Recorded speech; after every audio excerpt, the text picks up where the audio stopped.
Hello guys, आज हम explain करने जा रहे हैं द स्ट्रॉन्गेस्ट मैजिशियन लॉर्ड का एपिसोड 1। एपिसोड की स्टार्टिंग में एक लड़की एक बुक को पढ़ते हुए हमारे इस एनिमे के बारे में बताती है। ये कहानी एक आइक जो हमारा मेन कैरेक्टर है और डिमन आर्मी का 7th कमांडर है और महान मैजिशियन रोमबर्ग का पोता है। उसके बाद हमें दिखाया जाता है डिमन और इंसानों के बीच हो रही वॉर को। डिमन आर्मी उस वॉर को जीत रहे होते हैं और इंसानों को मार रहे होते हैं और सिटी को तबाह कर रहे होते हैं। तभी आइक वहाँ से किंग के पास जाता है और उसे उसकी जान बचाने के 3 रास्ते बताता है। पहला, सरेंडर करो और पूरी टेरिटरी हमारे हवाले कर दो। दूसरा, खुद अपनी जान लेकर सलमान की मौत मरो। और तीसरा, तुम अपनी जान बचाकर यहाँ से भाग जाओ। और वो किंग उसे मना करते हुए आइक पर हमला कर देता है।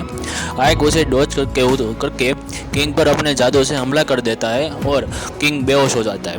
उसके बाद आइक अपने पिक जैसे दिखने वाले कमांडर को बोलता है, जिसने सरेंडर किया है उन सबको ठीक करो। तभी इन सबको एक लड़की देख रही होती है उसके ग्लोब से और बोलती है, एक ही हफ्ते में आर्सेनम हमारा हुआ। मुझे पता था ये कर लेगा, इसके पास काबिलियत है। फिर आइक को दिखाया जाता है और वो बैरियर मैजिक बनाकर सबको देखता हुआ बोलता है, मुझे अफसोस है कि मैं इंसानों के खिलाफ वॉर कर रहा हूँ। और बोलता है कि वैसे मुझे वॉर पसंद नहीं है क्योंकि मैं भी एक इंसान ही हूँ। फाइनली इसके साथ हमारे मेन कैरेक्टर का फेस दिखाया जाता है और एक डिमन नहीं बल्कि इंसान होता है। फिर मन में बोलता है, महान जादूगर रोमबर्ग मेरे गुरुजी है और उसने मेरे जैसे एक इंसान को अपनाया और बड़ा किया। उसी ने मुझे सारा जादू सिखाया और काबिल बनाया। और उसने 2 बातें हमेशा याद रखने को बोला। पहला, मैं किसी को इस प्राचीन जादू के बारे में ना बताऊं। और दूसरा, मैं इस कपड़े और मास्क को ना उतारूं क्योंकि मैं इंसान हूँ और डिमन लॉर्ड को पता चल गया तो माफ़ नहीं करेंगे। तभी वो अपना मास्क उतारता है और उसके बाद उसे एक आवाज़ आती है और पता चलता है कि उसके टेबल के नीचे एक लड़की बैठी हुई है और उसके बारे में पूछते हुए खुद को कोसता है। तभी उसका पिक कमांडर बोलता है और वो दोनों चलते हुए जाते हैं और पिक कमांडर क्वेश्चन करते हुए बोलता है कि सभी कमांडर बोल रहे हैं कि हमें ये सारे इंसानों को मार डालना चाहिए था। उसका आंसर देते हुए आइक बताता है कि हमारे डिमन लॉर्ड को सिर्फ जीत से मतलब है और यह सिटी व्यापारियों का सिटी है। अगर हमने इन सभी इंसानों को मार दिया तो टैक्स किससे लेंगे। और पिक खुश होते हुए बोलता है, आइक सर कितने अच्छे हैं और काबिल हैं। तभी वो सभी सरेंडर किए हुए इंसान आते हैं और पूछते हैं कि हमें कितना टैक्स देना होगा। और आइक बताता है कि जितना हमेशा देते आए हो उतना ही देना है। अगर तुमने टैक्स देने से ये सब सुन के सभी घबरा जाते हैं और इतना बोलकर ही टेलीपोर्ट हो जाता है आइक और एक अंधेरे कमरे में एक मॉन्स्टर के सामने आ जाता है। और हमें पता चलता है कि आइक की कमांडर ने उसे टेलीपोर्ट किया था और आइक उस मॉन्स्टर को एक ही झटके में मार देता है।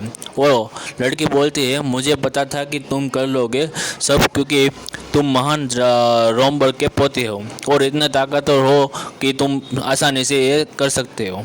और एक आइक बताता है कि ये 7 डिमन आर्मी के मेन कमांडर सरफिरो है और एक लौती ऐसी डिमन है जो मेरा राज जानती है। उसके बाद सरफिरो बताती है कि डेरा कोटेन मीन्स के डिमन लॉर्ड ने तुम्हें मिलने बुलाया है। और पता चलता है कि आइक पहला है जिसको मिलने को बुलाया है क्योंकि उसने एक ही हफ्ते में सिटी आर्सेनम को जीत लिया है। और वो दोनों टेलीपोर्ट हो जाते हैं। उसके बाद हमें उस छोटी बच्ची को दिखाया जाता है और उस रूम पर बैरियर मैजिक की वजह से वो बाहर नहीं जा सकती थी और उसके सामने एक खाने की प्लेट रखी होती है और उस लड़की को बहुत ज़्यादा भूख लगी होती है इसलिए वो खाना खा लेती है। उसके बाद डिमन लॉर्ड डेरा कोटेन का कैसल दिखाया जाता है। उसके बाद सरफिरो और आइक को दिखाया जाता है जो कैसल की तरफ बढ़ रहे होते हैं। और सरफिरो आइक से बोलती है, डर गए हो ये देखकर, वैसे भी तुम एक इंसान ही हो। और दोनों आगे बढ़ने लगते हैं और गेट पर खड़े गार्ड को देखकर आइक बोलता है कि कहीं इसे पता न चल जाए। तभी उसे बचाने के लिए सरफिरो उस पर एक जादू करती है और उसका ऑरा इंक्रीज कर देती है। और गार्ड उसे देखते हुए बोलता है कि देख के ही पता चल जाता है कि तुम महान जादूगर रोमबर के पोते हो। वैसा कोई डिमन नहीं जिसको उसके बारे में पता ना हो। उसके बाद बड़े से कैसल के अंदर चले जाते हैं दोनों, और अंदर चलते हुए ये आइक मन में बोलता है कि डीमन लॉर्ड डेराकोटन ने इंसानों के खिलाफ वॉर स्टार्ट कर दी है, और सिर्फ काबिल और जिससे उसे फ़ायदा हो उसी को अपने साथ रखती है। और डीमन के आपसी झगड़े को ख़त्म करके 7 डीमन कमांडर और उसके आर्मी को बनाया।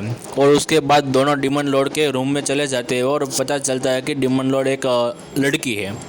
और उसके बाद डीमन लॉर्ड बोलती है कि मुझे तुम्हारे बारे में पता चला, कैसे तुमने आर्सेनम पर जीत हासिल की और इंसानों को मारा नहीं और छोड़ दिया है।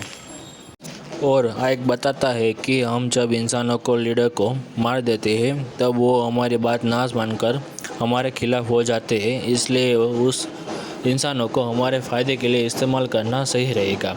और डीमन लॉर्ड डेराकोटन बोलती है कि तुम रोमबर्ग के पोते हो, इसलिए तुम इतने काइंड हो, और ये विचार भी रोमबर्ग का ही होगा। और आइक अपने मन में बोलता है कि इससे बात करते हुए भले ही 2 मिनट हुए हो, तब भी मैं इतना बता सकता हूँ कि गुरुजी की तरह ही डीमन लॉर्ड के पास सारी जानकारी होगी। इसी की हेल्प से डीमन आर्मी बनाई है। और डीमन लॉर्ड आइक के पास आती है और बोलती है कि मुझे तुम्हारे मास्क के पीछे का चेहरा देखना है नेक्स्ट टाइम। यकीन है तुम तब तक पूरी ताकत से काम करोगी। और सफ़ीरा बताते हैं कि तुम्हें खुश होकर एक इनाम दिया जाएगा और आर्सेनम के पास वाले सिटी पर राज करने का। तभी वो आर्सेनम वापस आता है और उस लड़की को सोते हुए देखकर उठाता है और उसका नाम पूछता है। और उसे काम पे रखने का फैसला करते हुए बोलता है कि तुम यहाँ से बाहर नहीं जा सकती। और उस लड़की का नाम 13 होता है और उसका असली नाम शादी होता है।